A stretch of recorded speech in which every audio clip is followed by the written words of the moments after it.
सर्वसामान्य जनतेचा बुलंद आवाज शिवनेरी माझा। नाशिक पुणे महामार्गावर झालेला भीषण अपघात, प्रवासी हे मोठ्या प्रमाणात गंभीर असे जखमी झालेले आहे। नारेगाव परिसरातील नागरिक या ठिकाणी जखमींना बाहेर काढण्यात मदत करीत आहेत। अपघात एवढा भीषण आहे की मयत लोकांची संख्या वाढू शकते। आत्ताच माहिती मिळाल्याप्रमाणे मयतांची संख्या ही 9 वर गेली आहे अशी प्राथमिक माहिती मिळालेली असून काही प्रवाशांना उपचारादरम्यान जवळील रुग्णालयात दाखल केले आहे। तालुक्याचे आमदार शरद सोनवणे हे रुग्णालयात दाखल झाले असून नारेगाव पोलीस स्टेशनचे कर्मचारी घटनास्थळी अपघातग्रस्त वाहनांना रस्त्यावरून बाजूला काढण्याचे काम करीत आहेत। मयत प्रवाशांची नावे: देबुबाई दामू टाकळकर, वय वर्ष 65, राहणार वैश्यखेडे; विनोद केरुभाऊ रोकडे, वय वर्ष 50, राहणार कांदळी; युवराज महादेव वावळ, वय वर्ष 23, राहणार 14 नंबर कांदळी; चंद्रकांत कारभारी गुंजाळ, वय वर्ष 57, राहणार कांदळी; गीता बाबूराव गवारे, वय वर्ष 45, राहणार 14 नंबर कांदळी; भाऊ रबाजी बडे, वय वर्ष 65, राहणार नगदवाडी कांदळी, तालुका जुन्नर, जिल्हा पुणे; नजमा अहमद हनीफ शेख, वय वर्ष 35, राहणार गढही मैदानखेड, राजगुरुनगर; वशिपा वशीम इनामदार, वय वर्ष 5, मनीषा नानासाहेब पाचरणे, वय वर्ष 56 असे अपघातात मृत पावलेल्या प्रवाशांची नावे आहेत।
त्याला ॲम्ब्युलन्स ला न्या ना पहिले, दवाखान्यात जाऊ दे ना त्याला पहिले,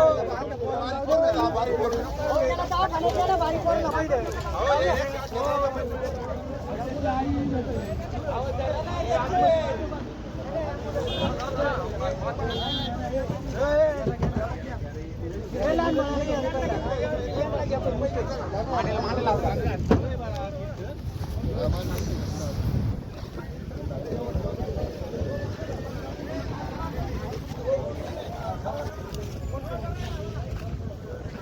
निघायचं का आपण?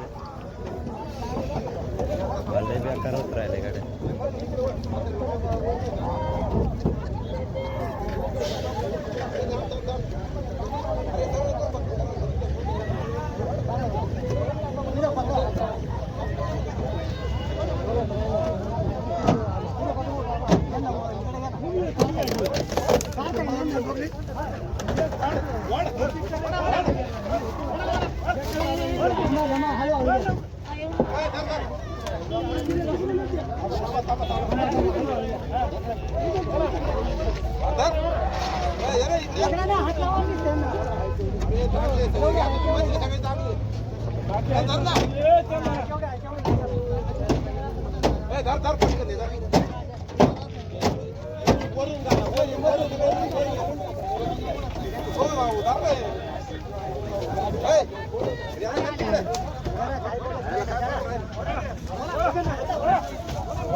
जिवंत आहे, जिवंत आहे. पकडा ना.